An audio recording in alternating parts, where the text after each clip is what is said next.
Hey, before I kick off the podcast, I just want to shout out Next Door Clothing. Next Door, a clothing brand based out of Bondi in Sydney. They're making really nice jeans and shirts and hats. So go and check out their full range at nextdoorsydney.com. They're also artists, so you can go and check out a range of art. They put on rad parties, and I love what they're doing. So nextdoorsydney.com for the full range.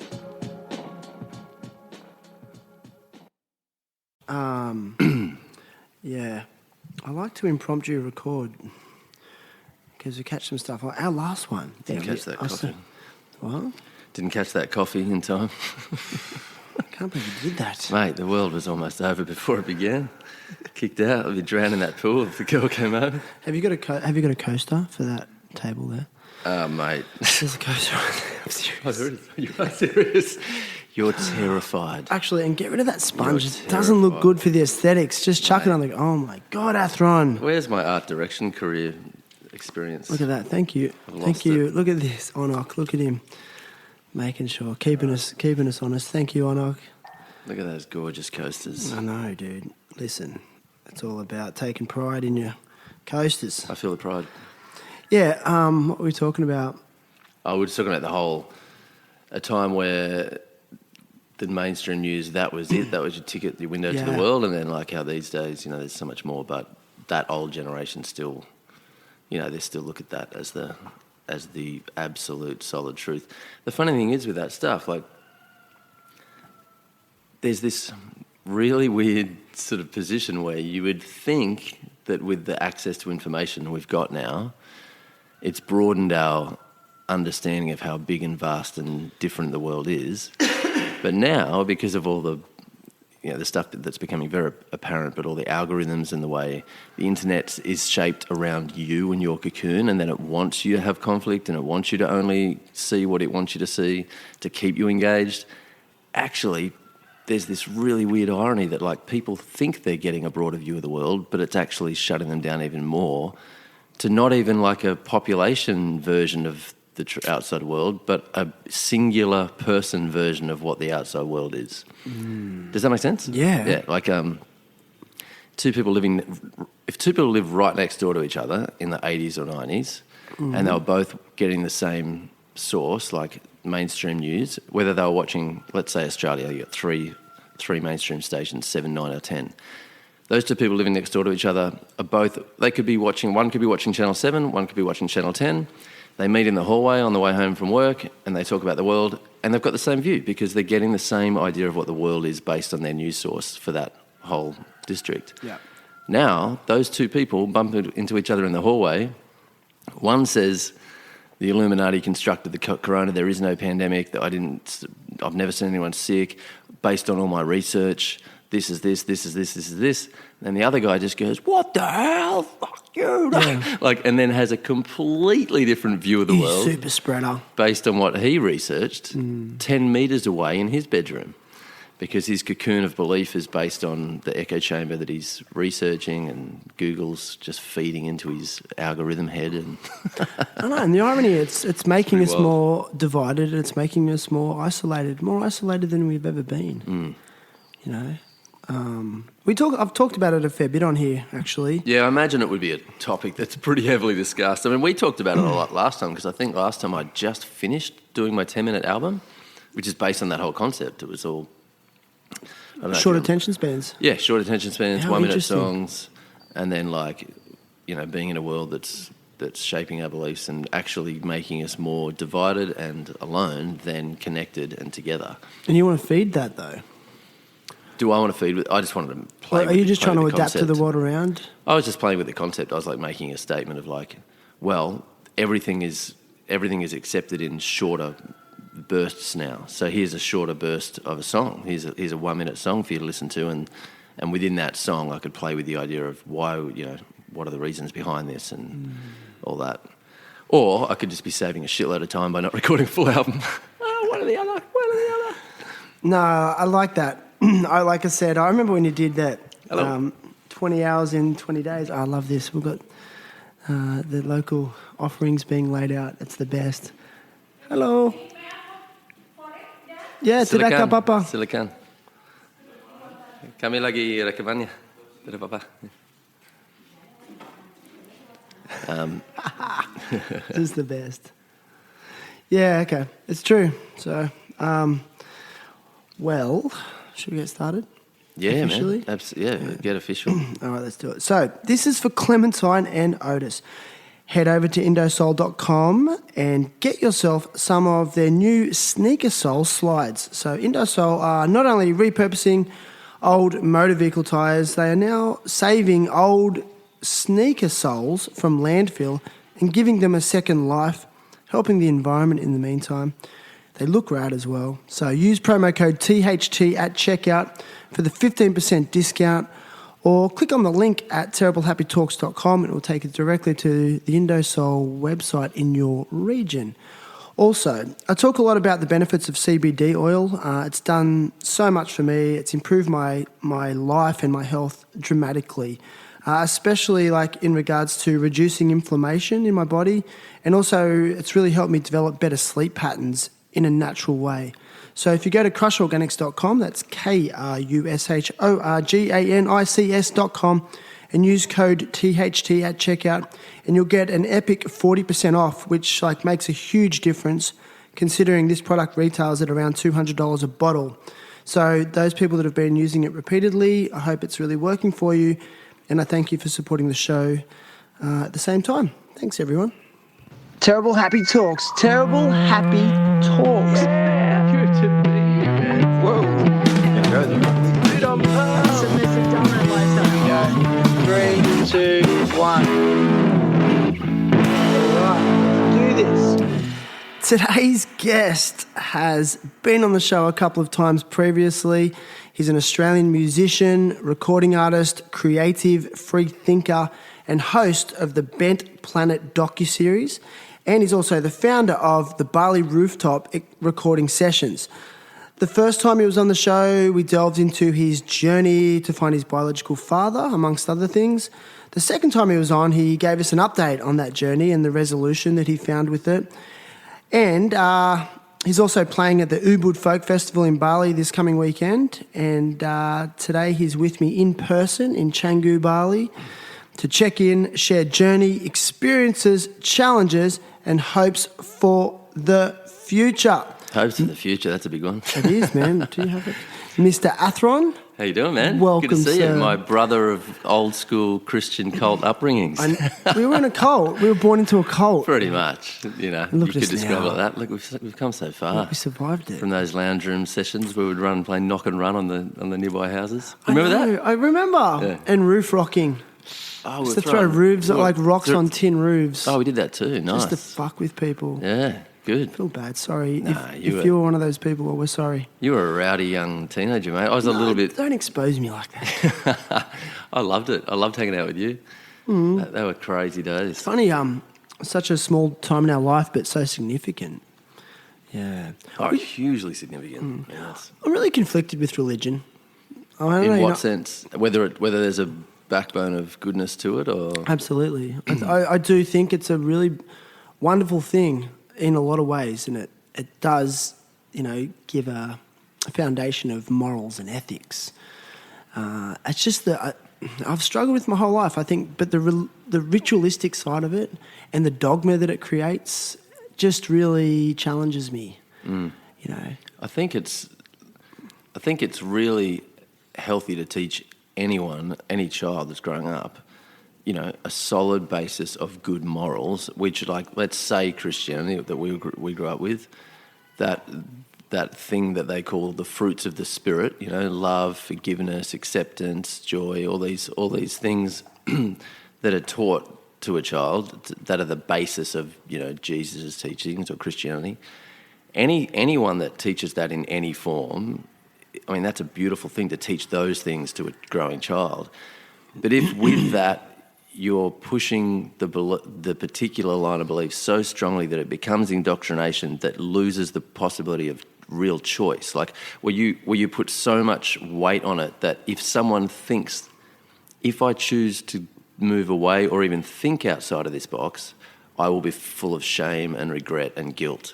As soon as that comes into it, it's really dangerous, because then it not only even if it's just like for that individual, like not to mention the danger in like the conflict of war and all that kind of stuff that can come out of that, believing you're right and someone else is wrong. But even just the inner struggle of if I dare to think differently, now that I'm hitting my 16-year-old years, coming out of puberty and I'm growing into an adult, if I dare to think differently to what my parents or teachers have taught me, I will be punished internally, like not just by them, but by myself. My guilt and my shame and my regret will be so heavy that I'll be a mess for years. That's dangerous, man. Is that what you suffered from? Does that sound like I'm speaking from experience? Well, absolutely. Because I'm going to identify with you. I mean, and it was pushed down your throat. It was. It was pushed into you as a child.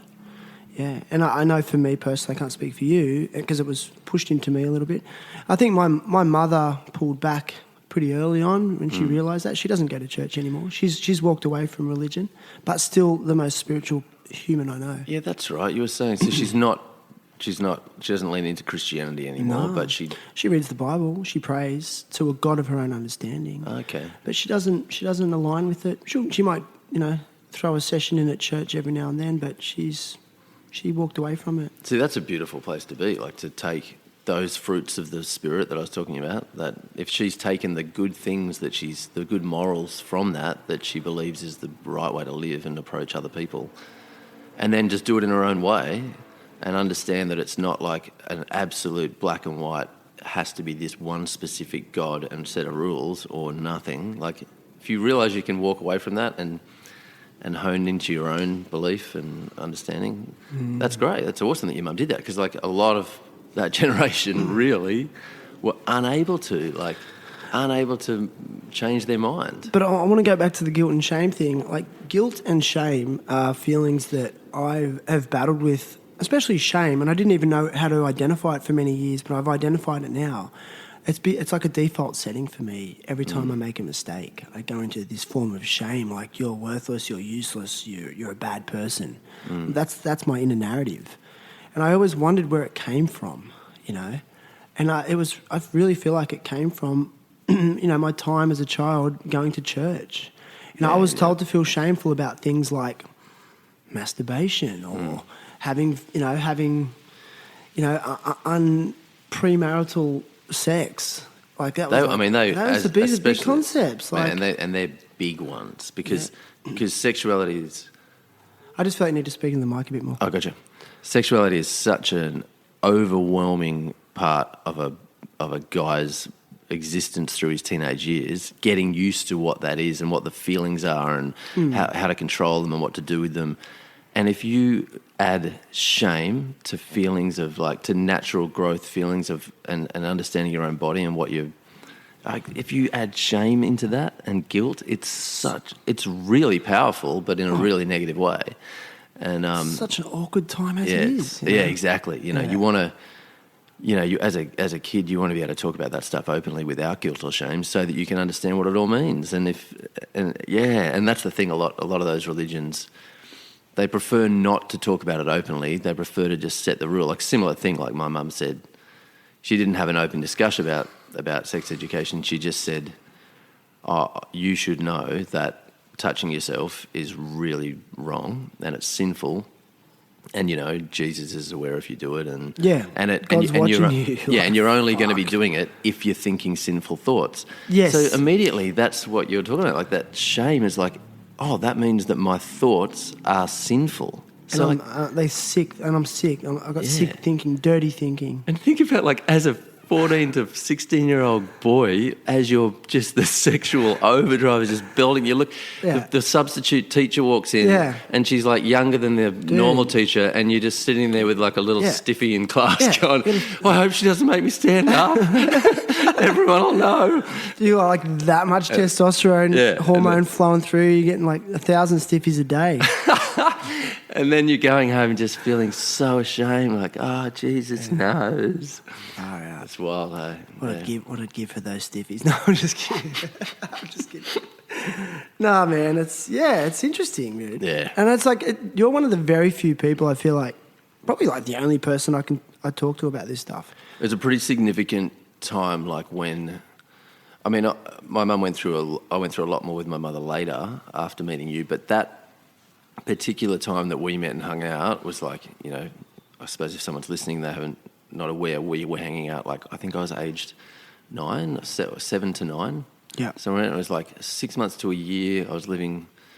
We moved down to where you were living, and then my mum did a Bible course that I think your mum was doing. Probably. And then the two of them would get together outside of that and have their own hardcore spiritual, like really hardcore spiritual meetings where they would discuss the apocalypse and stuff. I know, but like in the same token, like I sort of like how like they were hardcore. Yeah, right. You know, they weren't sitting on the fence. I mean, you know what I mean? Like I respect that charismatic approach to, like they're full on. Like, and those people still exist in our society. Like, yeah, I liked that full on nature as well. Like to me, it's all about intention. Like, we can reflect on the negative results of being a kid, sort of taught that stuff, but I still always look at my mother and go, well, the intention was good. Like, yeah, like and your mum's intention, it was good. Like they were getting together to save the world and teach more people about the beliefs, and they truly believed people needed to know to be saved. So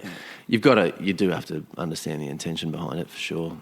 They were seekers, you know, survivors, survivors. Like I don't know about your mum's background, but you know, my mum was a seeker, I think, because she had a really, really hard childhood. So she was just looking for answers to cope with the hard feelings that she was, you know, dealing with, like post-traumatic stress, PTSD for sure, like from her childhood. You know, her father was a World War II veteran, you know, who was the only survivor on a ship that was bombed. Wow. You know, everyone else died except him. Like, and then he comes back. Everyone else died except him. Yeah, crazy story. And then he came back completely traumatized. They used to call it war neurosis, but I think the modern day term is PTSD. Yeah. You know, and then he comes back and lives with him and his wife and 4 children, and let's be normal and mow the lawn. And, oh man! Like, you know, after watching everyone you know die in an incident, like I think there's so many people of our generation from the Western world and beyond who have this intergenerational war trauma that's passed down through the generations. You know?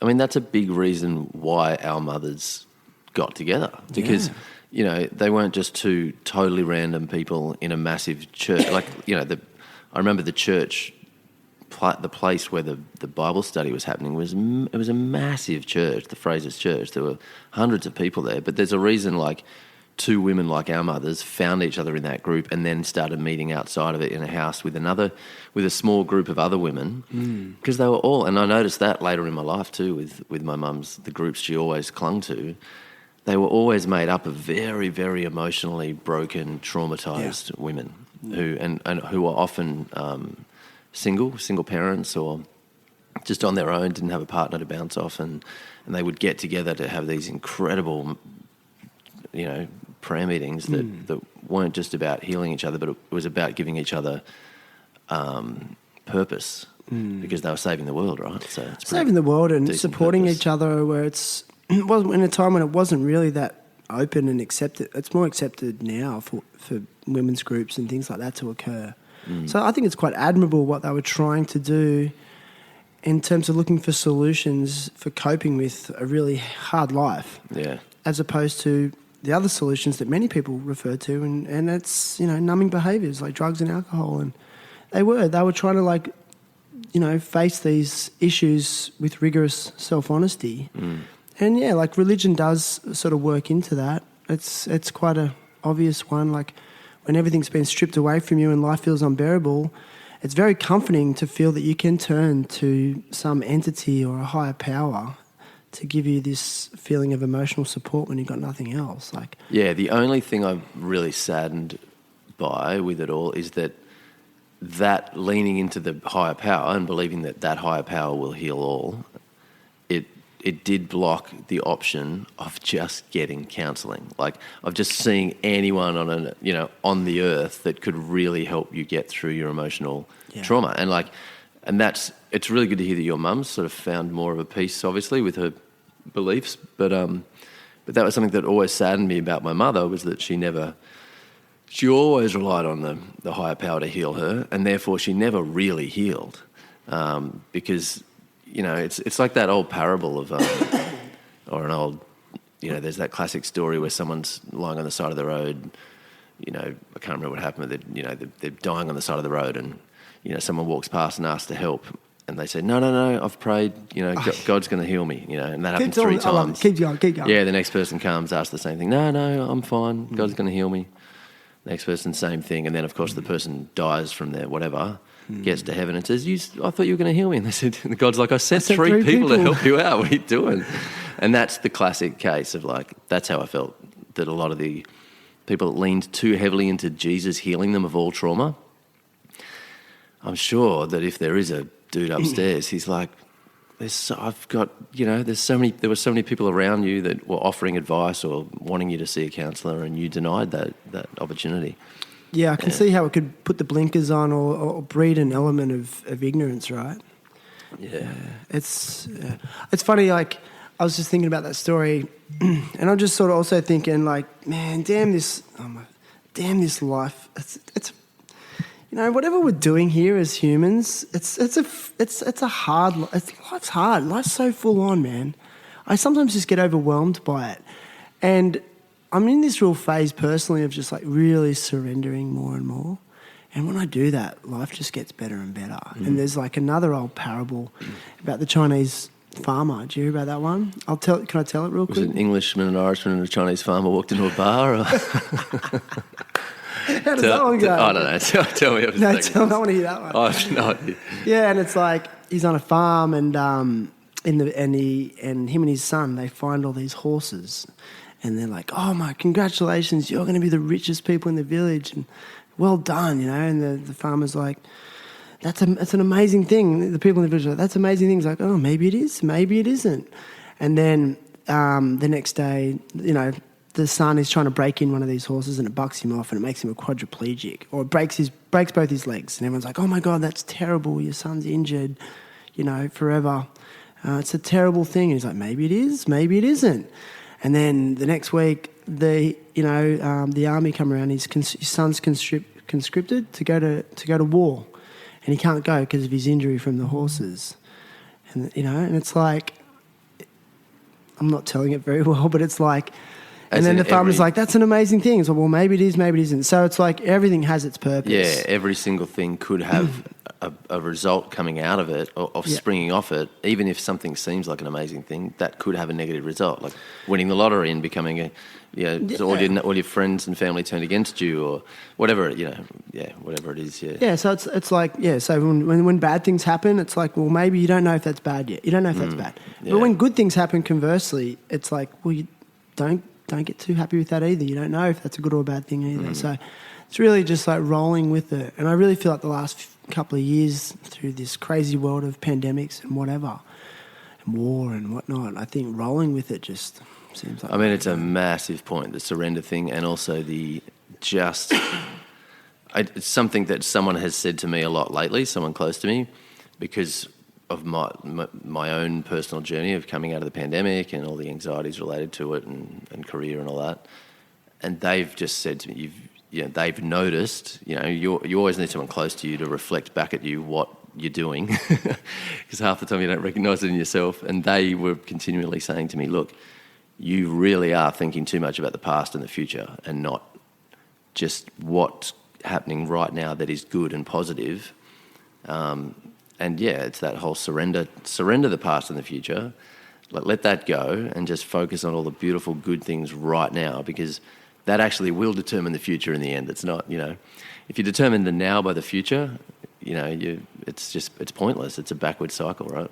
Oh, dude. And it's like, as cliched as it is, and it's so obvious and we all know it, I need a daily reminder. Yeah. Because that's all we have is right now. It's a cliche because it's really easy to see it in other people. So it becomes really obvious in other people. You can always see when someone else is doing it, and it becomes a cliche because everyone talks about it, but it's so hard to not do that stuff yourself.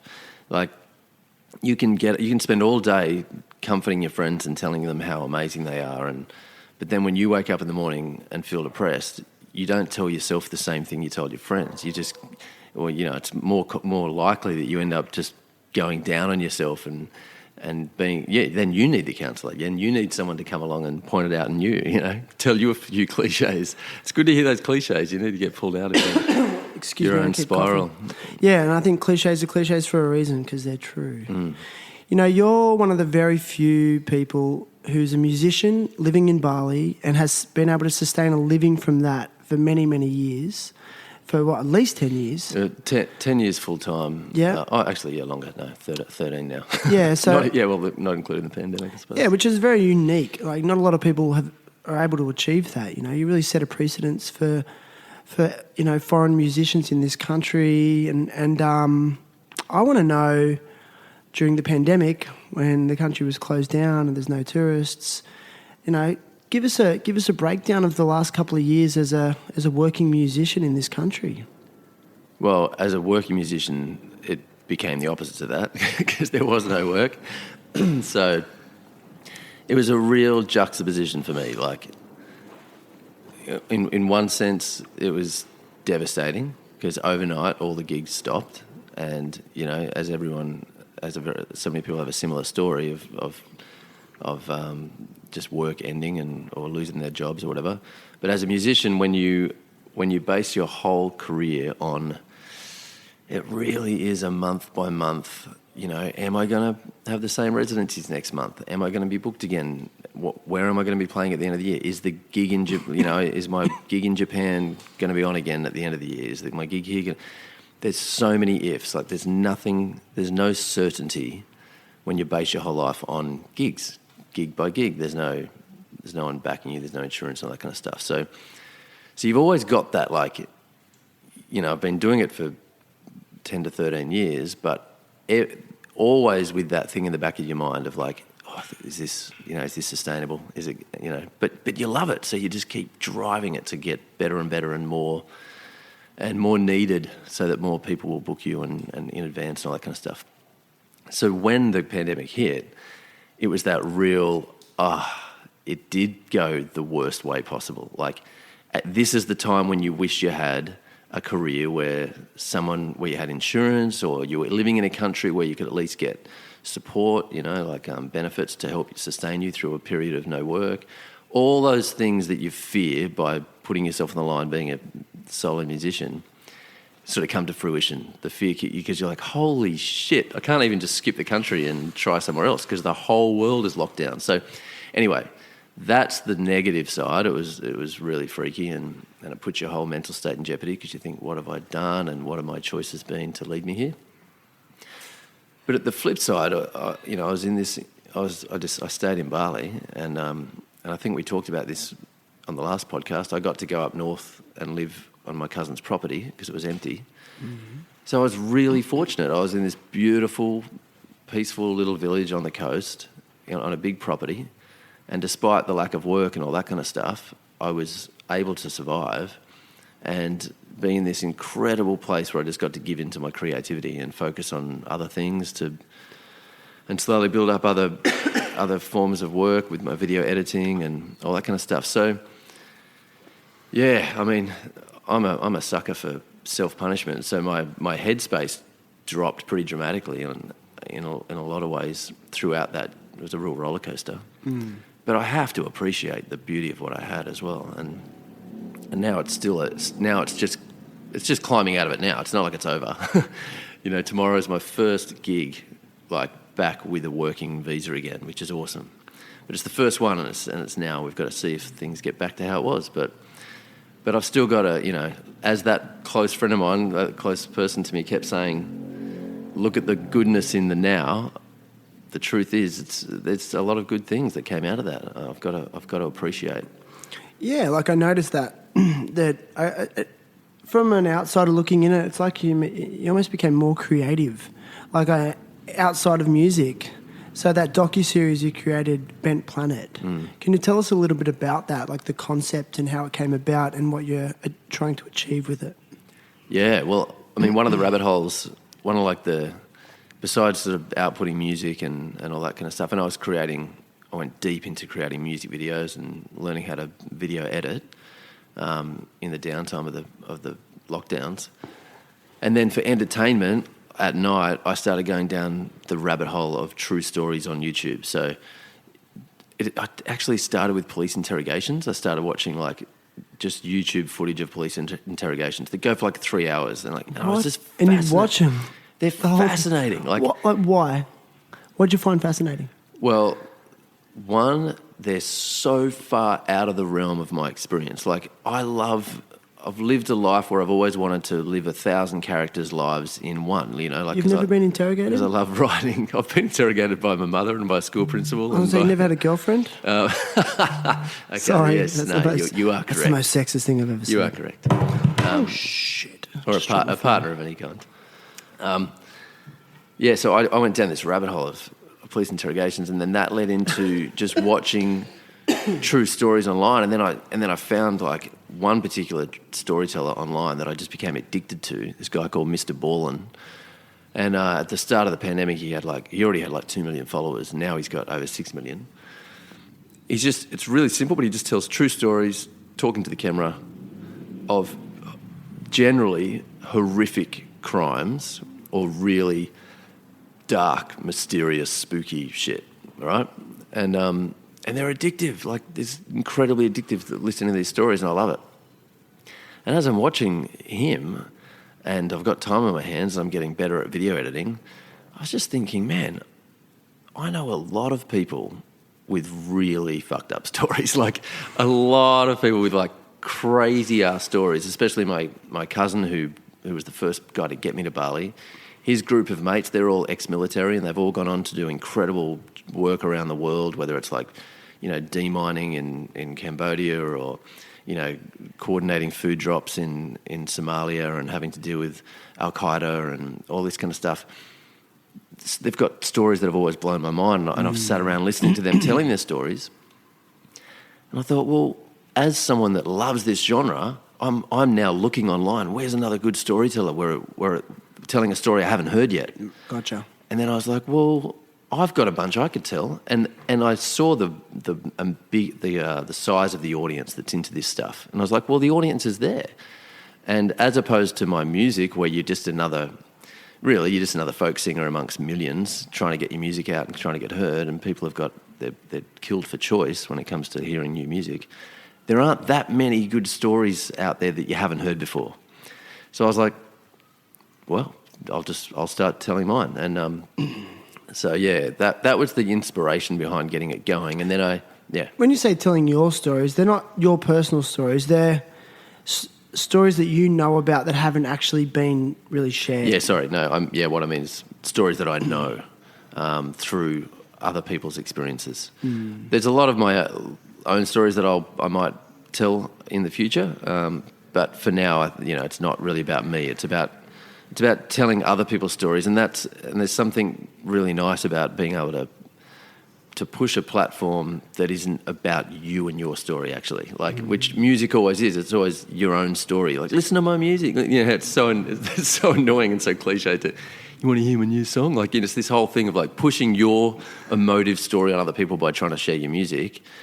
And now with Ben Planet, it's this really nice thing of going, I can say to someone, you've got to hear this story. Like, it's a crazy story. Like, okay, well, tell us a story. You want to hear a story? Give us one of the ones that you've done what's your favourite one that you've produced so far? Well, probably my favourite is the last story I told, which was my cousin, who's a photojournalist, who was kidnapped in Syria. And it's an incredible story. Just that alone, you hear that and you're like, okay, that sounds pretty intense. And it was. And like, he and I are so close that I knew that he had experienced that, but I had no idea to what capacity. And that's something else that I love about this platform, is it gives me the opportunity to not just have a conversation over a beer with someone I know, where you don't really go into the guts of what someone's experience was, because as mates, you're always a little bit more standoffish, or you mightn't expose too much of yourself about a situation when you're telling a story about something that happened to you. But when you're being interviewed, it's a totally different story. So interviewing my cousin about that, I'm so close. He's one of the closest people to me in the world. But it wasn't until I interviewed him under the guise of Ben Planet that he expressed to me what happened to him when he got kidnapped in Syria, and it was so much more than I had any idea or concept of. Well, what happened? How did it all go about? Well, I think I should tell you a different story because for just a vocal podcast, I'll tell you another story that will work well just a verbal story. Sorry to jump in, but when you do produce these stories, you're telling the story verbally, with imagery to go with it. Yeah. So what I do, that's right. I'll interview the person, then I will take that story, and often an interview can go for hours, and the person who experienced it may not necessarily be good at telling the story. I'm getting all the story out through questions. And then I'll push that down into a concise 10 to 15 minute story that's sort of a bit more, cutting out the bits that aren't necessary and all that kind of stuff. And then I'll tell that story and I'll create a visual board on screen so that you can watch visually. And I sort of create the visuals and edit it so it's sort of, I try and make it look like how things appear in your brain when you're imagining stuff in the back of your head. Yes. I know that sounds weird, like it's probably hard to visualise if you're listening to this, but anyway, it's easy enough to check out. But no, it doesn't sound weird. So that story with my cousin, like if anyone wants to check it out, it's the platform's called Ben's Planet, and it's the last story I put up about being kidnapped in Syria. It's pretty easy to find. So but I can tell you a story, just a quicker story that's got a bit of a hit to it, which was the first story that I released actually, because it's just a great story and I heard it years ago. It happened to a friend's cousin in Sydney, and this is back in like early 2000s in Sydney.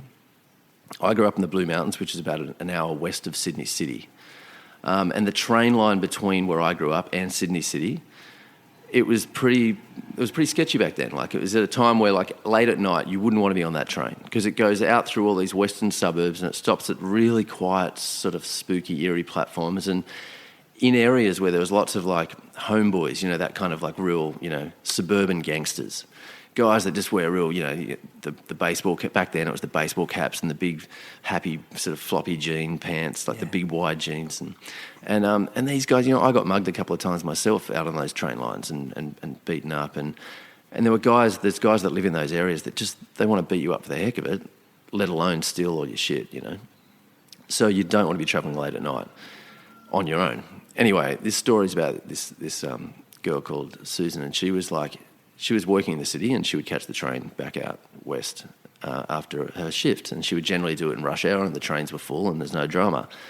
But it was a late night shopping day in the city, so she went out and she got caught up browsing and she ended up in bookstores looking at books, and she just got lost track of the time. So by the time she gets to her station, it's already empty and she's like, oh man, I hate catching the train this late at night. So she's already spooked and she's there waiting. She's like, the nerves are on already, and then the train pulls up and doors open and she steps onto the train, and you've got the option of going down into the carriage or up into the carriage, or just where you step onto the train, as most people are familiar with, you've got an area where most people can stand up, but there's two seats on either opposing wall facing each other.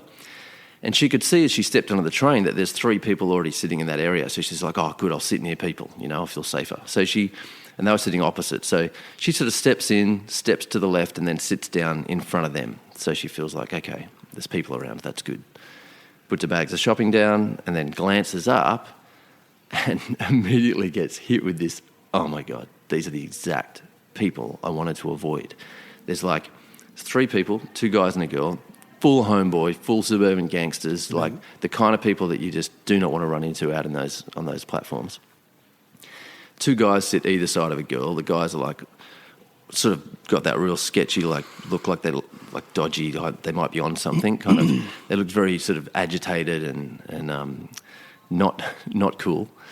And then there's a girl that's also dressed like them, but she's sort of slumped between them and they're leaning in on her, and she's got her head down and a baseball cap pulled down, how they often do. And when she sort of glances from either side to the guys and then looks at the chick in the middle and realises the chick in the middle is just staring her down. So, immediately she's just gets a wave of adrenaline and pulls her eyes away straight away and looks down and goes, oh shit, God damn it, like, what's going to happen? And so her heart starts beating, and then she just, as you do, you naturally glance back up again to check again, and again, the chick is just staring at her, hasn't even taken her eyes off her, and she's, oh my God. So she's feeling nervous and sweat start kicking in. She's like, oh my God, how many stops am I stop? Oh my God, it's like 45 minutes. Oh shit, man, there's so much time for me to get mugged in this period of time. She looks up again. The chick's just staring at her still, just cutting through her with her icy gaze. And shit, pulls her eyes away. Oh my God. So she leans down and pulls a book out, starts flipping through the book. And then she's seeing her shopping and she's thinking, oh my God, I've got like bags of new stuff. Like these guys are just, they're the kind of guys, they're going to like look at all my bags of stuff and they're going to have a go at me. They're going to want to steal the shit. And then she looks up and the chick again is just cutting through her with this fucking stare. Oh my God. And the tension is building and building. And she's getting this, like, just hairs in the back of her neck standing up. And she's thinking any second now, this chick's going to say something like, what are you looking at, or whatever. And she looks up one more time. The chick's still staring at her. And now she's like, okay, now it's 5 times we've met eyes. So there's no way this chick's going to let it go. She's about to say something. Just as she's thinking that's about to happen, the train starts slowing down and the screech of the brakes hit and pulls into a platform. She's like, okay, it's breaking the tension a bit. Hopefully some people get on. And then a ticket collector gets on the train. And she's like, oh, okay, a bit of relief. And she looks up and the ticket collector first looks at her and just says, ma'am, ticket please. And she goes, okay. So she pulls out a ticket and shows him. He looks at the ticket and goes, sorry, ma'am, this is not a valid ticket. She looks at him and goes, well, yeah, it is. And he goes, no, it's not a valid ticket. You're going to have to get off the train. She goes, wait, what? Now she's like just confused and distracted. And she says, no, it's a valid ticket. Like I just bought it at the platform before I got onto the train. And he goes, no, ma'am, it's not a valid ticket. So if it's not valid, you can't be on the train. You have to get off. And she's like, no, I'm sorry, but if it's not valid, the ticket machine's broken. I just bought it. And he stares at her and he goes, no, ma'am, the ticket is not valid and you need to get off the train. She just goes, okay. So she grabs her bags, she picks them up and she starts moving towards the door, and then he sort of puts his arm around her and pulls her and pushes her off the train and joins her. As he's pushing her off the train, all these police start running onto the train. She's like, what the hell is going on? And he shuffles her right behind all the police, all the cops rush in. She sees some commotion going on and she gets pushed to the back. And so she doesn't want to leave yet. She's like, what's going on? And she grabs a cop and says, what's going on here? Like, what happened? Who are these guys? And the guy says, well, at a platform before you obviously got on, security cameras picked up 2 men dragging someone onto a train, and it's a body. So the girl that was staring you down is actually dead. Oh my God, dude. I got goosebumps. I did not see it going that way. Like Weekend at Bernie's. Weekend at Bernadette's. Oh my God. Yeah, it's I got intense. full goosebumps. I didn't expect that. Yeah, it's a So good she was twist. sitting there getting vibed out by a dead body. Yeah, it was a true death stare. That is the best story. Yeah, it's a brutal one, huh? You know, and I was thinking, like, you tell it so well. And it's like, my question is, I mean, you must believe in the power of stories. Is there still a place for them in today's oversaturated, content-rich... There will never not be a place in society for good stories. That's a fucking good story. Is that a true story? Yeah. Because every single thing we are fed with, like despite the massive amount of media and social media hitting us all now, the things within all that stand out that we are attracted to, and the ones that work are the ones that have a story. And it mightn't necessarily be a story like I just told, like an actual story with characters or whatever, but you are naturally inclined to be pulled towards something that has a story, has some depth to it that you can relate to or you can be fascinated by. So there will always be a place in society for stories. It's our oldest tradition, you know, outside of sex. It's probably like, you know, sitting around a campfire telling stories. You know, it's what perpetuated evolution of civilizations forever. Passing on information. I mean, especially if we relate it to Australian Indigenous culture, it was all about the dream time and telling stories and passing on the local law that way. Yeah. Because that was the only way they could do it. Like the same way that when we sit and look at a fire, we are suddenly overwhelmed with the ability to go, I could sit here. There's something within our makeup and our DNA that can sit and look at a fire and feel comfortable and want to just keep staring at it. And that comes from, the whole, like you said, the tribal evolution of man sitting around a fire. It's the place of warmth. It's the place that signifies food and the ability to cook, and it's the community. Everything about that fire, everything the fire symbolises is that. And part of that was storytelling. What do you do when you sit around a fire? You share stories. And then through those stories, you're passing on information to the new generation of moral standards, or you're just entertaining people. Wow, dude! Like, honestly, I'm not even joking. I just got hit with this wave of and now I'm thinking about it. Like, that woman was sitting across obviously a dead body, but two murderers, potential murderers, like psychopaths. Yeah, there's a big question mark. What could have gone on there? You don't know, but either way, they're trying to transport a dead body on a public train. Yeah.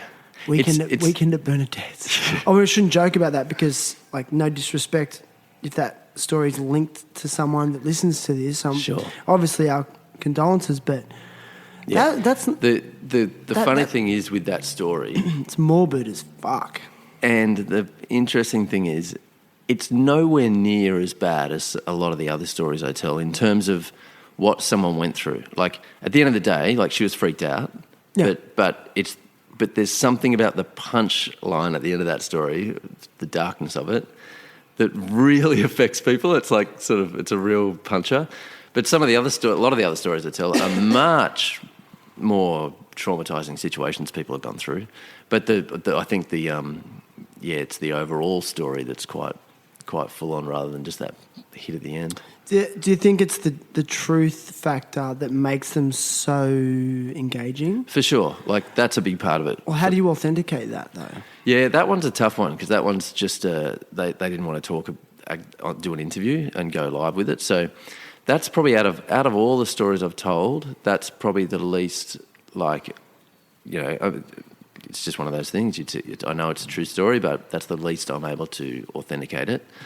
But generally, I'll ask to do a Zoom where I video the interview, and then I can also publish the interview. So I'll release my version of it that I tell it when I'm telling it, and then I'll follow that up with the release of the full interview so people can really see the person telling the story themselves. So I always try and add anything I can, and even when I tell the story, I add photographs and images given to me by the person. That train story was a long time ago. It's probably 20 years ago now, I guess.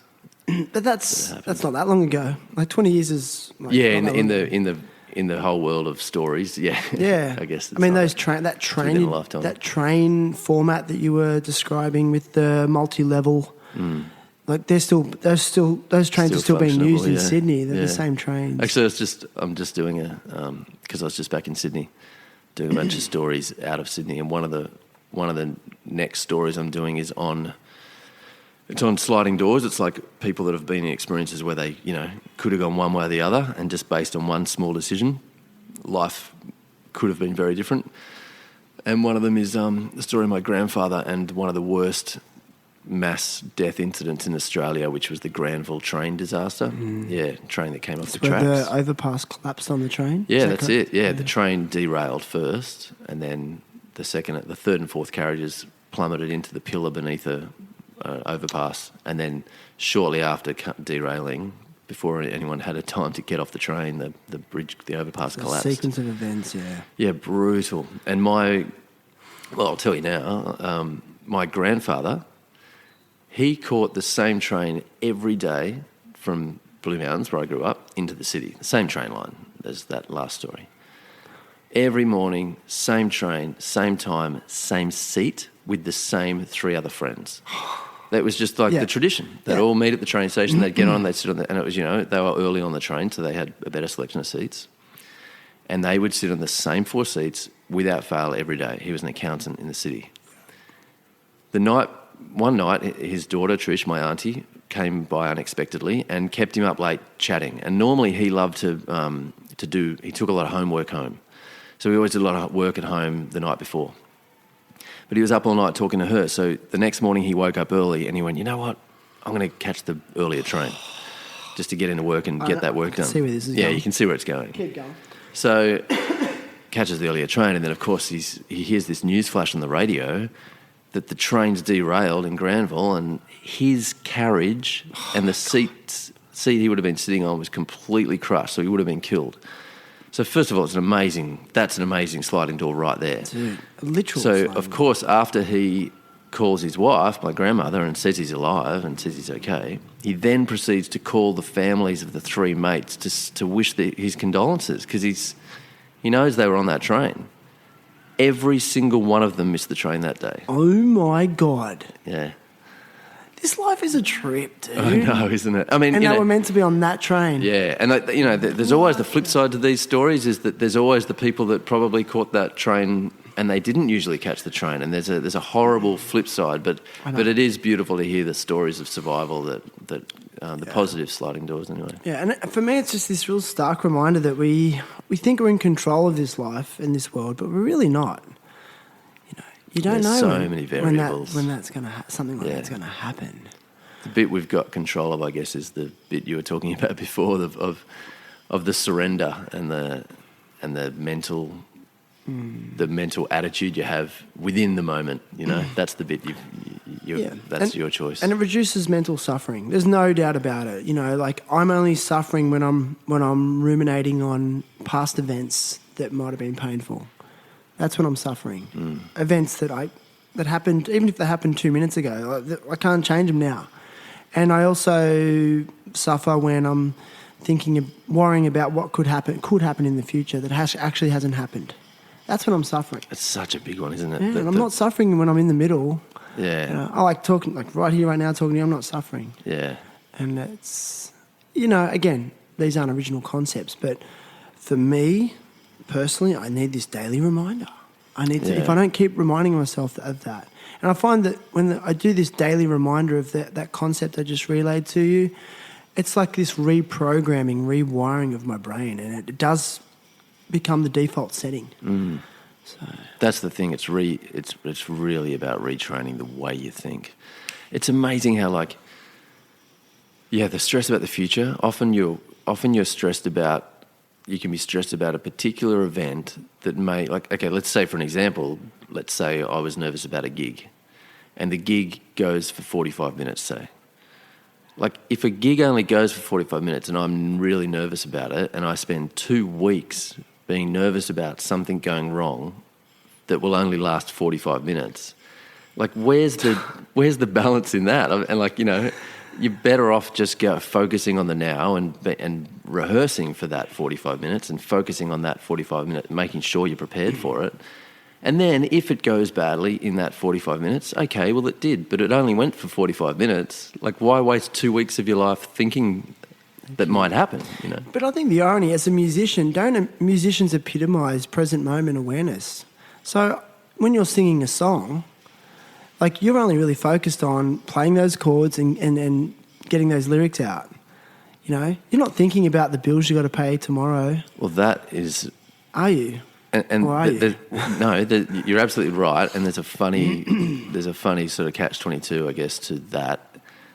The reason so many musicians are quite emotionally fucked up is because of that. Because not because of that, but let me explain. What you just said, that in the moment of singing and playing guitar and being in the zone of music, you are right. You lose all anxiety. You're in the moment, 100%. And the reason that's so freeing and so awesome, and the reason you get addicted to it and you just go, that's it, I'm doing this for life, is because you'd have so many musicians and creative people have emotional trauma that they don't want to think about, that they want to escape. And so therefore that becomes their drug. It becomes their escape from that. So you're absolutely right. It's it's the most beautiful place to be is music. I used to always, when I was younger, I was the 3 places that I felt safe was singing or being in the middle of music, being on drugs, or in the middle of a good movie. Because either one, I was just disappearing into a beautiful different place. Sex? Yeah. sex too, I'm sure, but like that's only 23 seconds, right? Wow, overachiever. But yeah, like in terms of like completely disappearing from yourself. I mean, it's funny. We joke about sex, but sex is still very much you. Like, you know, a lot of it's to do with you in the moment, maybe with one other person, obviously, hopefully. but like music, drugs and movies, you're almost in a place that doesn't involve your physical body at all. Yeah. You're just disappearing into a different, beautiful realm. And you're not attached to the earth, and you're not attached to your physical body. Like, it's just, you're gone. Yeah. Yeah, there's something that's really special about that. Surreal. It's very surreal. Oh, man. I didn't expect, like, I love having you on as a guest.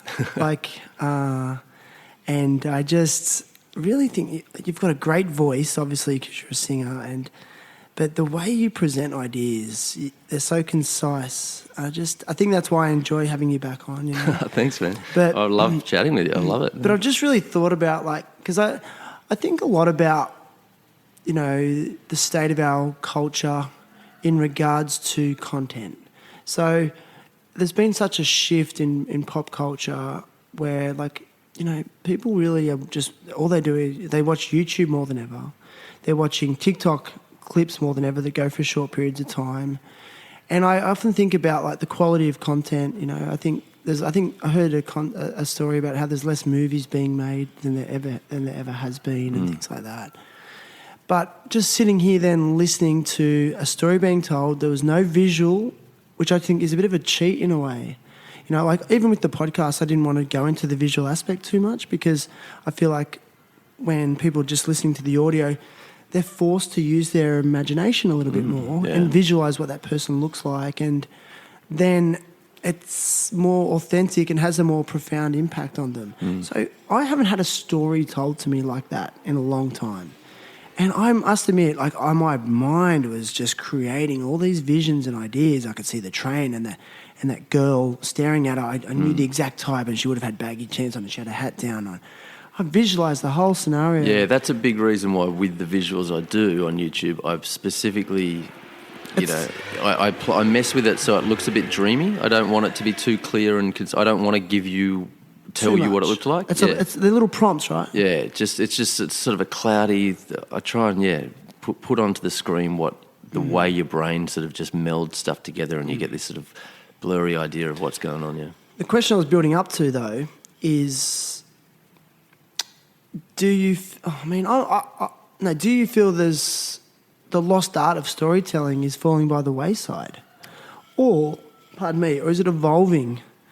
So people are telling stories now through reels and things like that. I think definitely there's a massive loss in one sense when it comes to reels and just the way social media depicts what is a good thing for you to be attracted to, and I mean all that obvious stuff, and the ability to get a good story across, like in a real fast soundbite or catchphrase or whatever, is so limited. So I think there's a massive amount of junk flying at everyone. Like, it's just flying at your brain, all this shit. Yeah. But people's desire to be drawn into a good story, I do not believe that's changed. And I think even more than ever, if they give it the chance, if a good story grabs them and takes them in, more than ever, it's apparent and necessary, and it's not going to get lost. They're never going to lose that desire. Did I sway from the question? Or? No. Yeah. Okay. No, yeah, it is.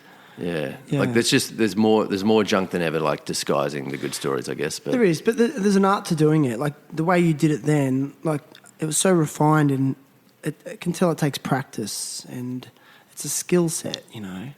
Is that skill set, you know, being passed around? Yeah, I hope so. I mean, it is. I think there's still a lot of people that really value, like, I think so. And they learn how to tell a story, whether it's verbally, like I just did, or whether it is visually, or whether it's through presenting their company and, like, getting people to want to either buy from them or come in and enjoy a coffee in their cafe or whatever. Everyone is you're having to learn the art of telling your story in a way that pulls people into what you're doing, whatever it is. So I think there's always a realm where people have to learn how to tell their story. Yeah. Wow, man, Love it, dude. Love it. Listen, I want to just touch on a few things. So, like, because you've been on 3 times now, like, I really do see the podcast as like documenting history, and I really want to I like going back to past guests to, loosely document their life journey. On the first podcast, you told a story about, looking for your biological father on a search for that, which I think was really amazing of you to be vulnerable and share that, because I feel like there'd be a lot of other people out there who would have similar feelings in the world. And then that was an amazing story. Then the second time you're on, there was a bit of a resolution to that journey, correct? Huge resolution. Yeah. So, like, can you give us a quick recap? So originally you didn't know exactly who your biological father was. So originally I believed I knew who he was my whole life, and but didn't grow up with him, and he lived in the States, I lived in Australia. I found brothers and sisters online in my 20s, built up a relationship with them over 10 years until I finally went, late 30s to meet them and the father. And then by the end of the 3 days of an amazing experience together, he then told me he didn't believe he was my father. So there was this huge, like, what the hell? And that led to DNA tests, which led to discovering that he wasn't, in fact, my father. He was right. He was right, which was a huge flip of the universe. Which would have been hard for you. Yeah, it was insane. Yeah, it was pretty full on. And then flash forward, I think the last time we did a podcast, I had just found out who my biological father was after another 6 to 8 years of investigations and like crazy searching and more DNA results and stuff, which was incredible. Like, yeah, like I'd basically given up on the whole thing almost, and then just through incredible circumstances found out who he was. And so amazing. I don't know exactly where it was last time we spoke, but I think I had the DNA results that I did know who he was? Yeah. So I guess the funny thing is that since then, like before the pandemic, every year I was going to the States and working. And since the pandemic, I haven't been able to get back there. But also since the pandemic, I've found out who my real father was. He's passed away, unfortunately, but he had 3 amazing kids who are my brother and sisters. So now I've got this incredible relationship with them, but it's all been remote. So you've been communicating regularly? Really regularly. I mean, we talk like we grew up together. It's incredible. Like, it really is. We're in a group chat, and it really is like we've grown up together. Like, there's something to say for nature over nurture as well. There's a big part of it. So is it filling a big hole in you? Is it filling a gap? Absolutely. Yeah, it's just a huge resolve. Like, maybe the sadness of knowing that he passed away before I got to meet him is replaced with the beauty of getting to know him through them and getting to know them, of course. So now I'm making plans to get to the States, and I guess the catch up would be that I'm still in the process. I haven't been there yet. I haven't met them face to face, but I will be. I would say within 6 months I'll be meeting them face to face. So you think nature over nurture? Well, there's just a massive. You couldn't legally, I'm sure it's been done illegally, but you couldn't set up legally a scientific study where you separate kids at birth and then, 40 odd years later, you ask them questions and check what's nature over nurture. Like, you just can't. But I'm a rare case where I can look at the facts because I'm in that situation.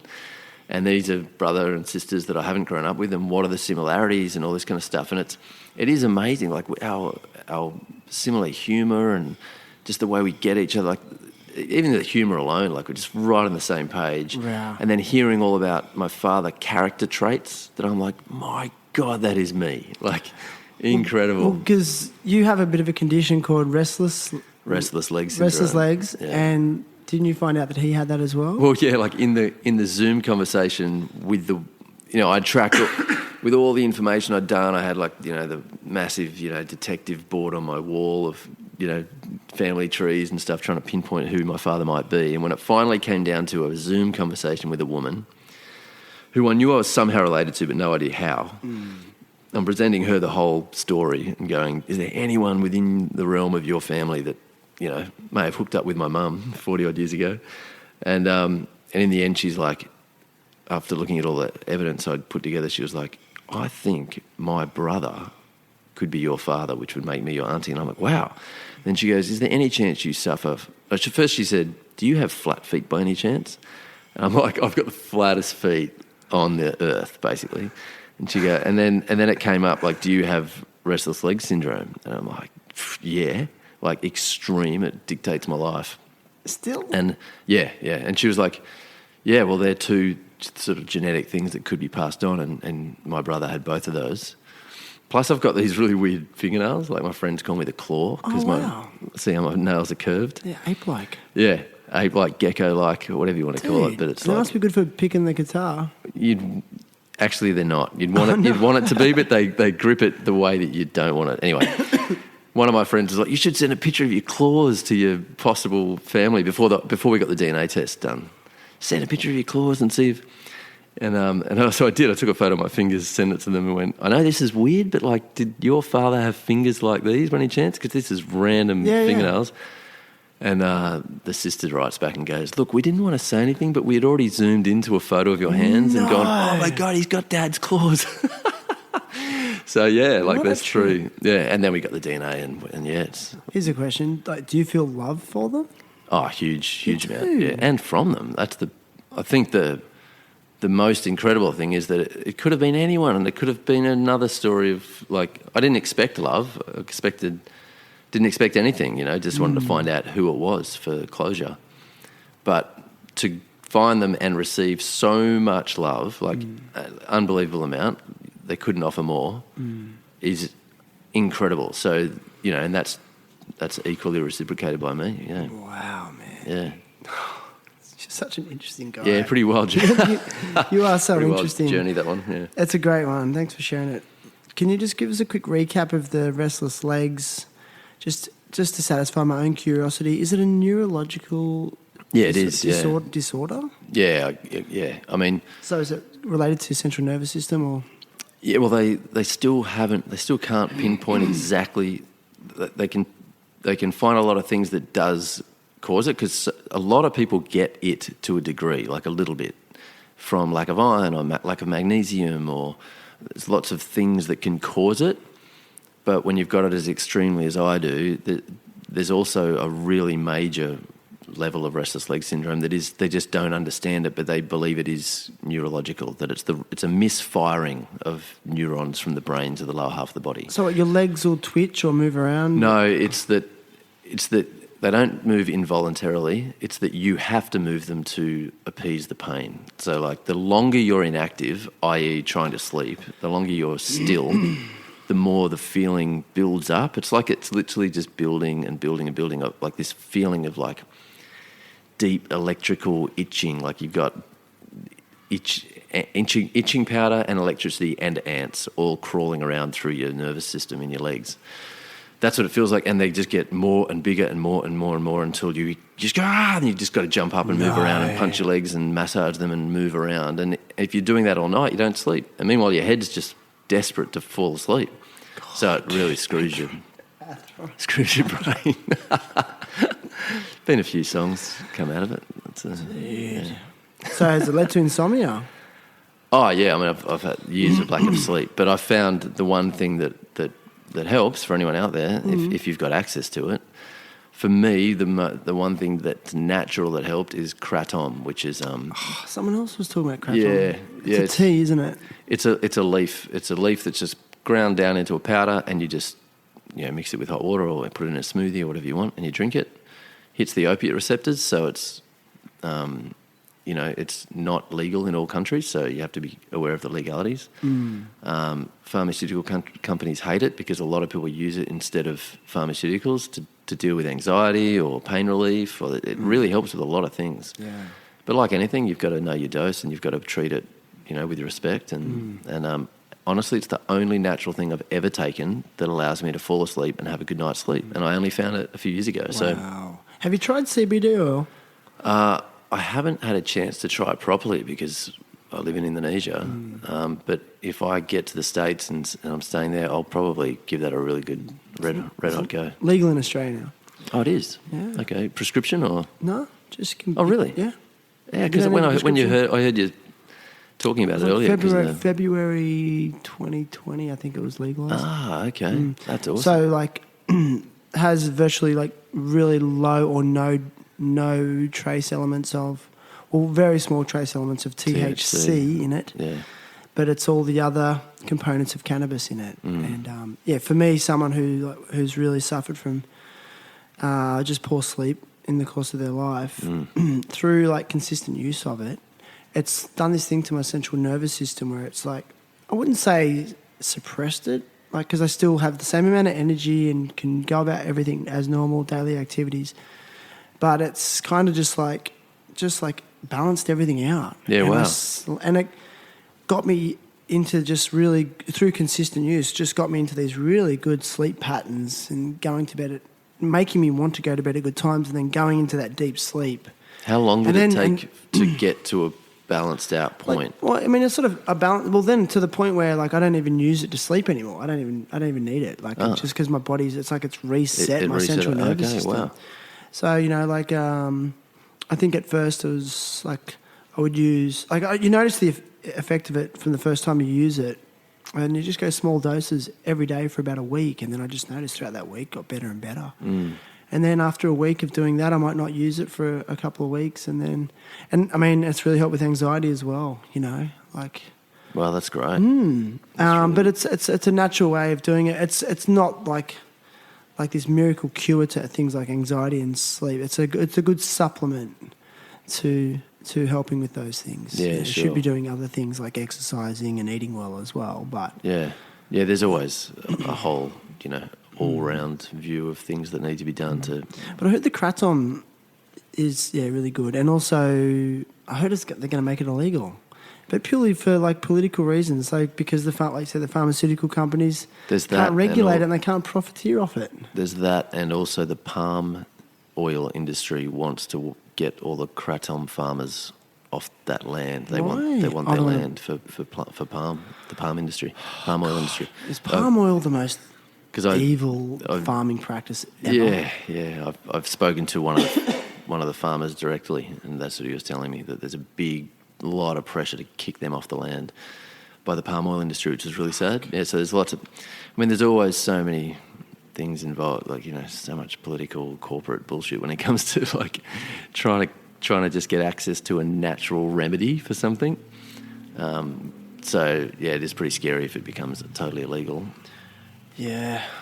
I mean, these are whole other conversations, but I do start thinking about that side of our world, and it just I get so overwhelmed with it, and I'm like, it's just we're too broken sometimes. But there's it's pretty awesome that at the same time, all the banning of even the study of drugs to help, like psychedelics and things like that, and marijuana and changing. MDMA and all that kind of stuff. Yeah. I mean, that's all changing for the positive, right? Like, just the use of psilocybin. Yeah, stuff up that word, but all that stuff, that's really positive growth for humanity. To realise how beautiful that is for the mind and how much it can help you. Yeah, I had a psychologist on here a while back, and he's a psychologist for many, many years, and he advocates for the use of psilocybin in psychiatric assisted therapy. So it should be, part of an overall mental health program. And he said, he can't really prescribe it or anything like that, but he's an advocate for it. And I mean, it's talked a lot about in those industries now. Yeah. And I think in California, they've actually legalized the use of it for the treatment of addiction and PTSD. And he's on a government working group for the legalization of it. I think it's in its third stage clinical trial in Australia. And the positive outcome it's going to happen. He really believes it's going to be. Yeah, it's incredible. Man, it's some of the best brain resets I've ever had in my life. Is it? Just huge LSD or mushroom trips. How's it given you a reset, you think? Just giving you a different perspective? An example for me would be, let's say you drive to work for an hour, or let's say you drive to work every morning, and every morning there's the worst traffic jams to get to work. But it's the only route to get to work, so it's the only route you ever take, and every day you're just sitting there just frustrated, going for hours in bad traffic. And then one day, someone just reaches down and drops a GPS system into your brain, and all of a sudden, your brain sees a different route to get to work that isn't clogged and doesn't have a traffic jam. And then 20 minutes later, you're at work, and you're more relaxed, and you're less anxious, and you're like, oh my God, you mean the answer was there the whole time? I just didn't have access to that different pathway. I feel like psychedelics, psilocybin and LSD, and if you have a real big hit and it opens up your mind and it rewires the way you think, and it allows you, I mean, that can sound scary, of course, but it does it in a way that allows your brain just to go, there's other ways to look at things. And if you can do it in a way to get through, to bring up trauma and get through it with a positive outlook on it, I've found I've come out of those experiences just going, oh my God, I feel like I just found a different way of thinking of that. Can we delve into it a little bit? So during that trip, you'll go through periods of intensity, but do you always come out with a positive outcome every time? This is why I think I understand you'd generally, if you're treating people, you want to do it in a clinically safe environment and guided.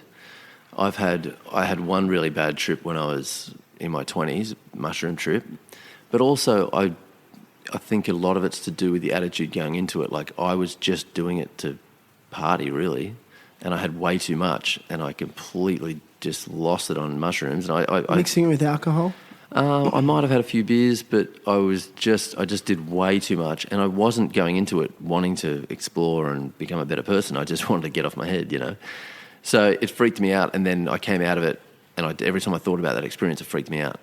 But the last time I did a really intense trip, I had, for 2 years, like, it had been a long time prior since I'd done one, and I'd spent a few years watching all these YouTube videos and listening to podcasts about all the current information on how good it can be for you, and how if you go into it and use it as a positive way of self-growth and looking at things differently. So I already had that in my head, like, that I really wanted a self-transformation. And when the opportunity came to do it, I still remember the moment that I felt, it was a really intense trip, and I felt the knocking on the door of this could go bad. And I still remember that moment, you know, I was hallucinating so much that the entire world was melting, and, you know. But at the same time, in control of your faculties? Well, I was in control of my faculties. Like, but to be honest, I was hallucinating like so much. It probably would have been, Were you a danger to society? I wasn't a danger to society, but were you a danger to yourself or others? I could have been a danger to myself if I'd walked too far and gone and fallen into an infinity pool or something. But, you know, that's why clinically guided stuff is probably safer, or doing it with friends that are, you know, I don't know. But this just happens to be the situation I was in, and I didn't expect to go that hard. and I did end up being by myself. But anyway, there was a moment where I remember thinking, I could feel the fear coming, and this trip could go bad, and I could turn into a nightmare. And then I remember remembering hearing guys like Terence McKenna, who are such big advocates for it all, and saying there is no such thing as a bad trip. Anything you face in that, even if it's a nightmarish situation, it's things that are coming out that need to be worked through. And I remember thinking that and going, okay, let it happen then. Like, if it's going to be bad, let's go. So I just sat down, crossed my legs, put my hands on my knees, and just went, if it's going to be bad, let's go, let's do it. And then, like, the craziest shit happened, but it wasn't negative. It was incredibly, I came out of it feeling incredibly positive. Surrendered? I guess I surrendered. Like, it was pretty wild. I turned around. How much time we got? You want to hear a quick version? I don't set a time limit, but okay, I can tell another story. Well, this is just a personal thing that I... Sorry about my coughing, everyone.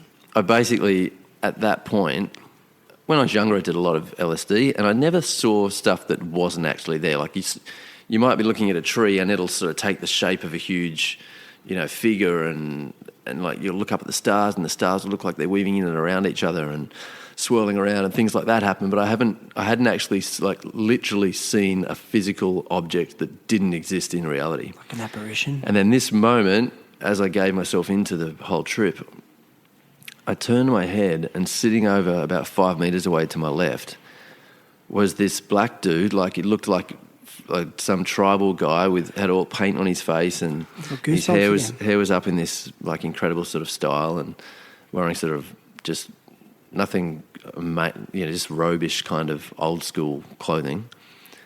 And I didn't communicate verbally, but he started talking to me, and I guess it was just mental. He wasn't moving his mouth, but he was just looking at me. And he just said, at the same time, I'm trying to get the order right, but at the same time I looked up and all these people started flying past my vision, like all sorts of different characters, like from old men to women to all sorts of different. And I'm just like looking at it like someone's flipping us through a sketchbook. And I look back at him, and he just looks at me and he goes, "I was the first, and you are the now, and they are all the people that came between." Like of you, like that is. I've got goosebumps again. They're all Seriously. they're all the versions of you that have existed, and I was the first, and you are the now. And I'm just like, really? And then I'm looking at him, and he just goes, "Are you ready to step into your manhood?" And I'm like, and I remember panicking and thinking, I don't know if I'm ready. Like, and it's probably been a big part of my life over the last 5 years, going into 40s. That whole, growing up shit. Is that because you never had a male role model as a kid? Possibly, yeah, could be a big factor. And I kind of started panicking, thinking maybe I'm not ready. And then again, I went, no, this is where you have to be ready and accept. So I looked back at him and just went, like, yes, I'm ready. And then he just nods at me. And then I look up, and off in the distance, in the sky, I just see this massive bird flying towards me, like getting closer and closer until it's like 10 metres away, and it's got like meters wingspan. It's like massive. It's a hallucination. It's like massive, unrealistically huge bird. And then it comes all the way down, just flapping its wings, hovering, and then it's about 2 metres up above me, and I'm sitting, like I said, cross-legged with the backs of my hands resting on my knees, kind of in that yoga-ish kind of pose. And then it spins around, and so it's got its back to me, and it brings its wings up and its legs up until it's in the same pose as me, and then it just slowly like glides back against me until I'm like, oh my God, and then it just enters me, like morphs with my body. And I just sort of go, what the hell's going on? And then I just get this sort of rush of like, oh my God, the bird just entered my body, like morphed with me. And then I turn around and look back at the dude, and he just gives me this nod, like, "You're a man now? It's done." Holy shit, dude. Yeah, it was wild. Like, I came out of that just going, holy shit. Yeah, it was like, I haven't done ayahuasca, but it felt like what people describe as an ayahuasca experience, where you just come out of it going, I don't know what that meant, but damn, it feels kind of cool. Would you call it a spiritual experience? Yeah, I mean, everyone's interpretation of spiritual is different, I guess, and it felt like that. Whatever it was, I came out of it feeling pretty amazing, to be honest. Are these the spiritual experiences that religious practitioners aspire to? I think you aspire to a spiritual experience if the result is positive and causes growth. Like, because you could say I could say I had spiritual experiences as a kid by being attacked by demons at night, because... Did you? Yeah, like... In a dream? Who knows? But like that was part of my experience growing up, because I thought we talked about this actually. We probably did. Yeah, just like... Because, oh my God, this is spinning me out. I'm going to share something in a minute. Keep going. Yeah, I had really often like those experiences, and my mother confirmed that yes, you are being attacked by demons, and that's why I have to pray in tongues and cast the demons away, and hardcore crazy shit. Since then, I've studied that stuff, and there's science calls them night terrors, where you have sleep paralysis, so you can't move, you feel something attacking your body physically, and you hallucinate and visually watch that thing attacking you. Yeah, so I don't have... Do you have it anymore? Haven't had one for about 5 years, so it's the longest I've been without one, which is great. But they were way more common the closer you go back in time towards the trauma of those beliefs I had, the more common they were, which is quite interesting. But anyway, my point was like that a spiritual... I could say those are spiritual experiences and they're negative, but I think the spiritual experiences that people aspire to are the ones that cause positive growth, and bring you out of a dark place, not push you in it. And did that make a real change for you afterwards, that experience you had with the demon or the eagle or the eagle, bird? the bird? I felt really. You felt different afterwards? I felt refreshed. I was building my brain up in a real place of anxiety before that, and then it like just washed my brain out. And for quite some time afterwards, I just felt re-grounded. Like everything's okay. Like, because you get this otherworldly experience of like, it removes you from the physical state and geographical position you're in, surrounded by all your anxieties. It just goes, they're just all related to your one little moment of experience and the physical body you're in. Like, there's so much more beyond that. And if you just let it all wash away for a moment and get a bird's eye view, which I guess... No pun intended. No pun intended.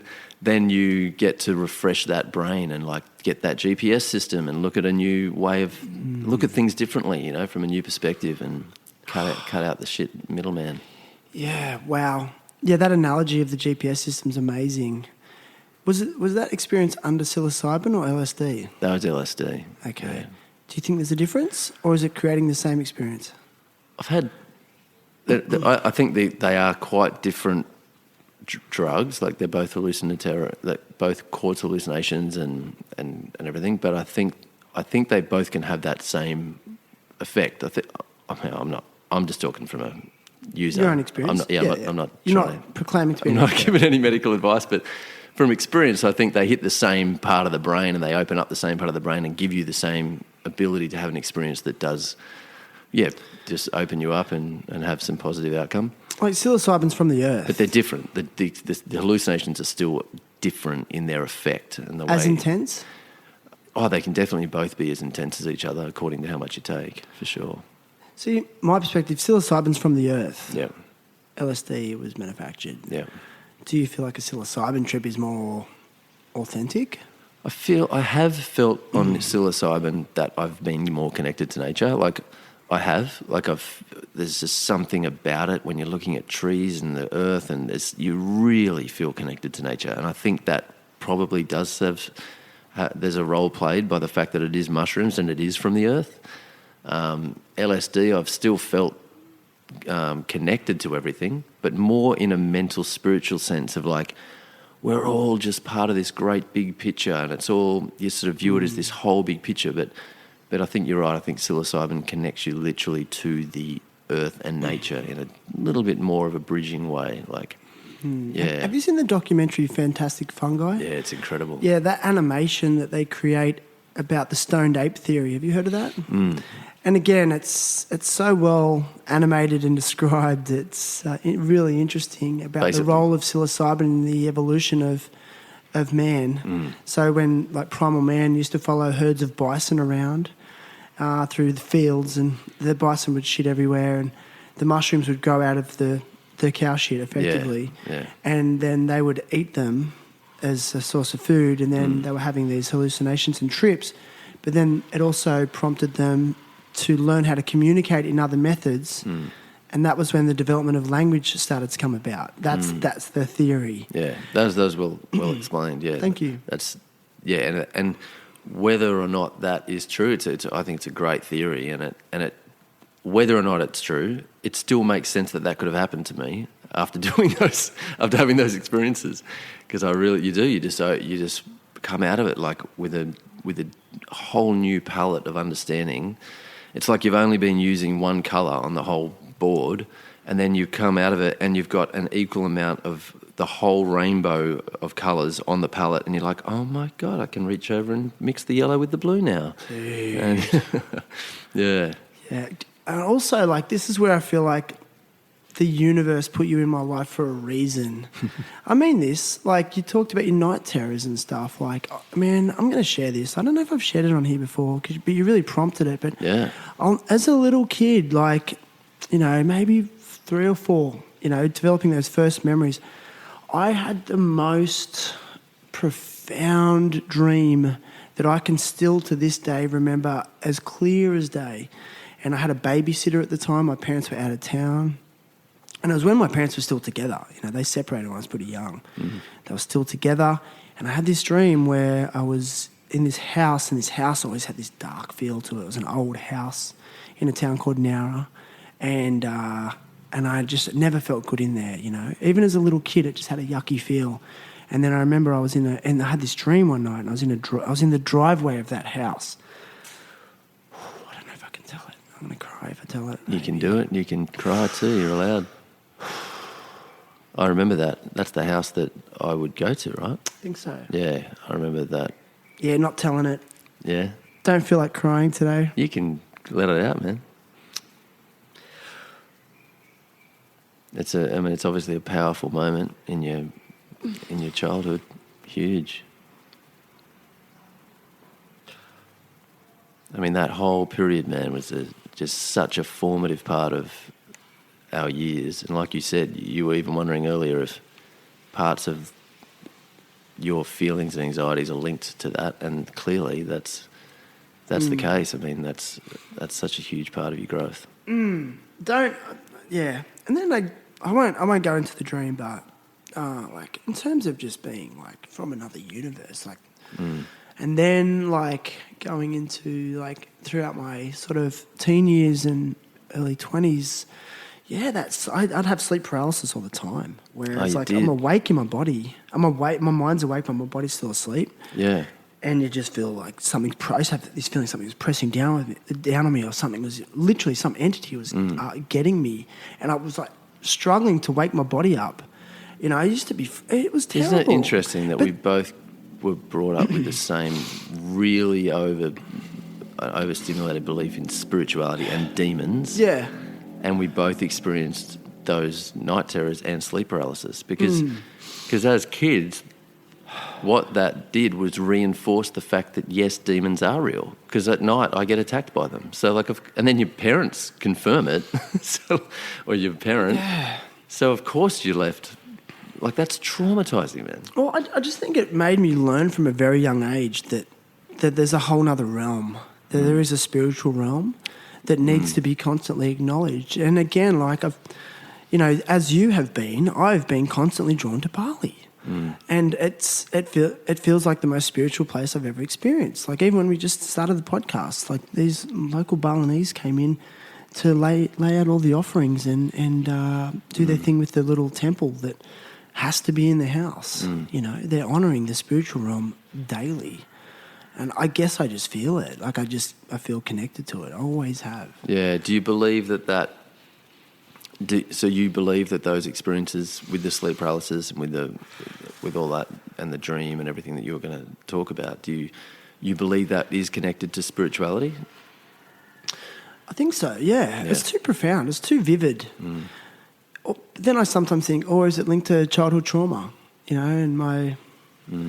Like that maybe some... You know, they say people who've been traumatised in their childhood, they black it out and they suppress it. You know, but I was so young, I don't think I had that. Those traumatic experiences yet. Or was it the trauma from a past life? Or was it the trauma from my grandfather or my grandfathers, who were both World War veterans? Or was it the trauma being passed on through the genes of my father, who was traumatised himself? Or was it the trauma of not a singular... You know, when we often discuss childhood trauma, we're talking about a singular event of being touched inappropriately or whatever that is. But trauma can be a long-term situational thing, such as the energy of parents breaking up or living in a home where the belief systems are overwhelming. And then that can manifest in singular experiences like possibly sleep paralysis and night terrors. Maybe that's how... the trauma of all that constant tension in your body over months and months and months of like being in a house where your parents are arguing or you're constantly being told that, you know, there's angels and demons and this and that.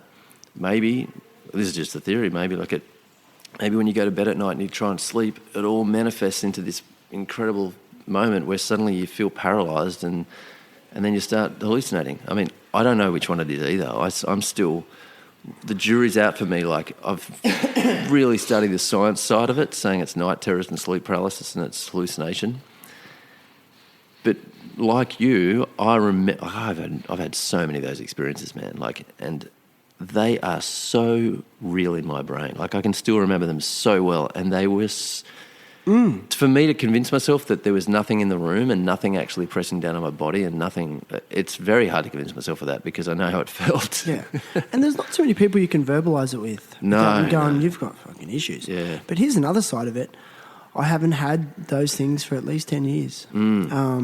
That's interesting. And, keep going. Why do you think it's interesting? Well, even as we're talking about this, it makes me think about it more, is that the older we get, the further we move away from the childhood trauma and the more we're hopefully healing it, and the more we get away from those belief systems of shame and guilt and all the things that come with it, perhaps that the trauma isn't manifesting itself as much anymore and it's lessons and lessons, and maybe they were manifestations of that trauma. I mean, that's, could that be it? Because if it was spiritual...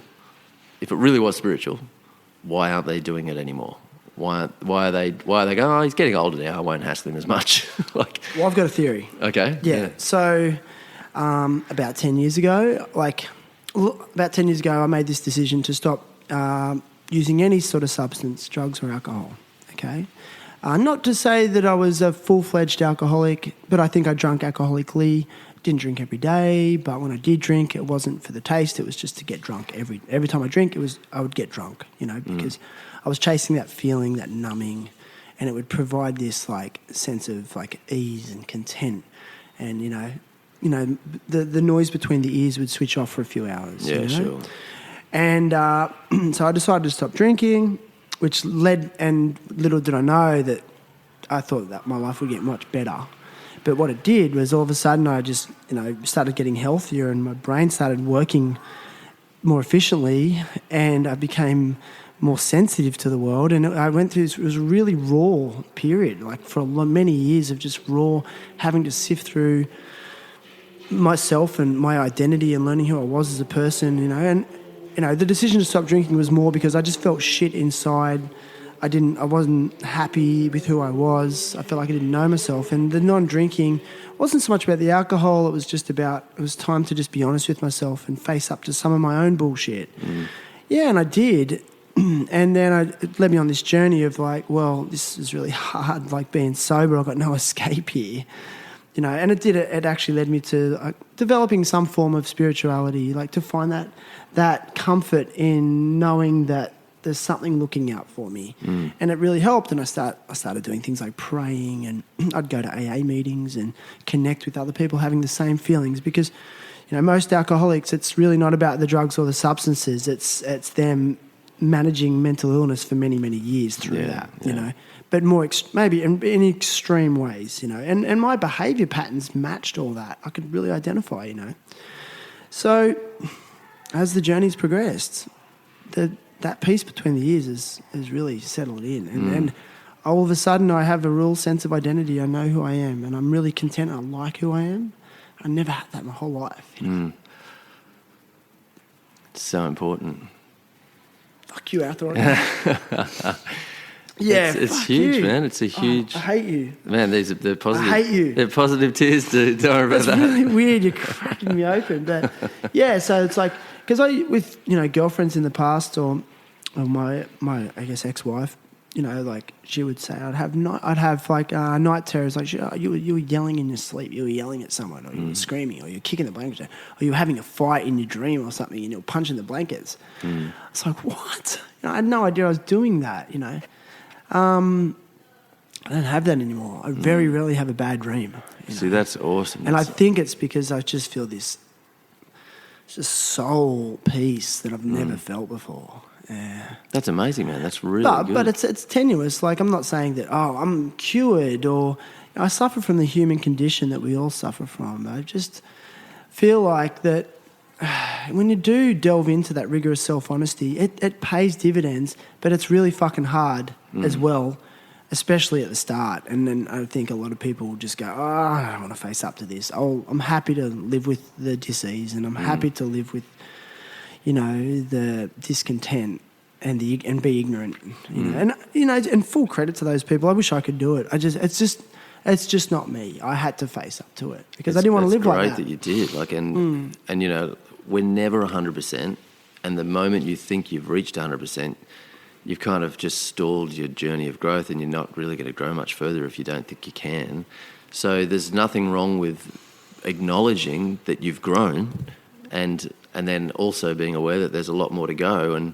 But that growth, if you can acknowledge it, it's really, you should acknowledge it. You should be happy with yourself. You should be really proud of yourself for opening up and letting yourself go and facing those things. I mean, you've got to be, because it's so much easier to do the opposite. It's so easy to get down on yourself and destroy yourself and look at all the negatives and think about how far you need to go and how little you've done. Like, it's just that's the easy way, you know. Well, for a lot of people, including myself, it's the natural way. Like, it's the go-to. You wake up and that's what, and so, you know, it takes a lot to take those steps to crack yourself open. Like, it really does. Like, yeah, but the thing is, like, in that time, I've really delved into research. I'm just interested in mental health, you know, and I've researched a lot about psychedelics. And I'll be honest, I'm an advocate for psychedelic-assisted methods and therapy if it's done in a way where there's an intention set, there's a set and setting created, it's not partied with, and I'm an advocate for it. I'll say it openly. I really do believe that it's a good thing for our society. I think that there's propaganda created around, you know, its efficacy and its safety, but I think more and more, like, people, like, it's pretty common now that it's not. It's a plant medicine. I don't see it as a drug. Yeah, it's becoming very well acknowledged that it's that it can be used positively for mental growth, and it's also becoming really fucking obvious to society that the contrast of something like alcohol being available on every street corner and the effects of what that does to humans on an individual level, to relationships, to society on a whole, everything from drink driving accidents to physical abuse. Like, it's so obvious that there's a real mistake here, that something like that can be legal and pushed and advertised on mainstream daytime television, and then something like CBD or, you know, or hallucinogenics or whatever that can be used positively are just outlawed and frowned on, and those substances don't elicit violent behaviour. They don't elicit reckless behaviours. In fact, it's the opposite. Yeah. I remember being at a music festival years ago, Big Day Out, and, like, we're smoking a joint, and these cops walked past. We're like, oh fuck, you know, hide the joint, and they're like, don't worry guys, we don't care if you smoke weed. We're just glad you're not drinking. Yeah, because they knew that was going to be more problems for it, but they knew the stoners, they're not going to cause shit. They're just going to fucking go introverted and maybe hug each other and eat some hot dogs and, you know. I remember years ago, like back must have been late 90s probably, I remember seeing a cop interviewed about a New Year's Eve, and he was like, oh, it was a much easier New Year's Eve because a lot more people are turning to ecstasy than being just drinking themselves into fights. Drinking themselves into fights. Yeah, whatever. He said something along those lines, and I remember he was really chastised for saying that because people freaked out and thought he was encouraging drug use, but actually he was just acknowledging the effects and the difference in those effects of something that causes your serotonin to rise and hug more people. Imagine trying to start a fight on ecstasy. Oh, mate. Like, you just couldn't do it. It'd be a pillow fight, and you'd be like, feathers are so soft. I love it. Oh, man. It's not the drugs. You're my best friend. It's not the drugs talking, man, I swear. It'd be a love-off. It'd be a love-off. Yeah. Do you want to have sex with me? Yeah. Oh, man. Oh, dude. Wow. Boom, smash some topics.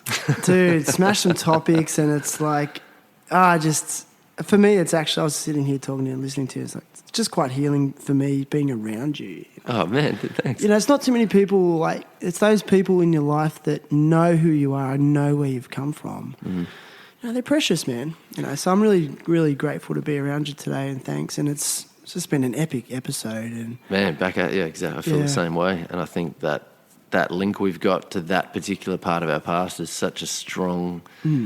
It's such a strong link, and man, just even the way you were just feeling then when you were talking about that period of your life, like that's how powerful that part of our lives was, and so to be linked to you at that time, it makes a big difference to catching up now for sure. Yeah, man. And I look forward to continually documenting your journey because that's what's going on now. It's been a few years since I had you on the first time and the second time. Second time was episode 99. Yeah, right. I think the first time was episode like 15. Yeah. So 99, this will be episode around 162 or 163. So... Now I look forward to the fourth check-in. Yeah. So listen, bro. I ask all guests to come with a cause they want to support or advocate for. A percentage of the Patreon subscription money will be donated to causes that guests advocate for, or we, still figuring all that out. I was actually emailing my Patrons yesterday about ideas about how we're going to disperse some of that money. So what do you got for us? I mean, to be honest, the off the top of my head, the first thing I would think of, which isn't specifically a donation cause, but my friend Rizal, who you've interviewed on the show. Rizal Abdulhadi? Yeah, he's putting on a folk festival in Ubud, and I think if you're releasing this on Saturday night, it's in the middle of happening right now in Ubud, Friday, Saturday, Sunday, so you can still make it, but to me it's a great initiative to celebrate original artists in Bali who have had a really rough time with the pandemic and the entertainment industry being crushed and trying to survive and then get back on your feet. So I think if ever you wanted to support an industry and if you love music and you want to get something back for it, man, like you're probably hearing this on a Saturday night. If you're in Bali, head to Ubud tomorrow, Sunday, and go to the Folk Fest. I might release this a day early, I think. Yeah, okay. Well, yeah, it's 15th, 16th, 17th of July in Ubud. And I believe... I can just quickly... Oh, you could put the link in the description. I'll put the link in this episode's show notes. So if you scroll down, click on the link, you can buy your tickets. But also Rizal Abdulhadi, he's very community-minded. It's a music festival, but it's also a community initiative. So if you ever see any events put on by Rizal, their roots, their ground level, he puts the people first. He's a great guy. He's a really good friend of mine. And his whole attitude and... the reason for anything he puts on is always really positive. Yeah, and he's a political activist, isn't he? Yeah, I mean, he's just a really down-to-earth guy who wants to build communities around music, and that's what he's always striving to do. And he's an incredible musician, incredible producer, and there's plenty of reasons to support whatever he puts on. Oh, dude, how's his Rasandria? He makes those guitars out of bamboo. I know, it's amazing. Yeah, dude. Like his guitar that he made, where he's got it's a bamboo guitar with a didgeridoo that comes out of it, that he plays guitar and didgeridoo at the same time. It's wild. And he's just like this spirit animal. Like, he's the most chilled guy you've ever met. And when I had him on the show, he's like, I'll play a song for you. And he just starts playing and he just turns into this animal. Like, just power comes out of him. Yeah. He's got a duo with a mate of mine who I play with a lot, a drummer called Reza. They've got a duo called Rhythm Rebels. We had them on the Bali rooftop, and they go off. Like, if ever you want to see just an upbeat, crazy act, it's Dude, awesome. Just two of them, it's wicked. Yeah, I'll be there on Saturday, so awesome. I can't wait, man. Sweet. Yeah, man. Check out this episode's show notes for that link. You can also find this podcast on a variety of platforms other than the one you're listening to right now. It's on all the major platforms such as Spotify, Apple Podcasts, Buzzsprout, Stitcher, iHeartRadio, Podcast Addict. I'm sort of losing track of all the different platforms it's on, but whatever platform you like to listen to your podcasts on, please rate and review. It just helps me to continue and spread the words of legends such as Athron. Thank you, sir. Thank you, legend. Awesome. Thanks for having me.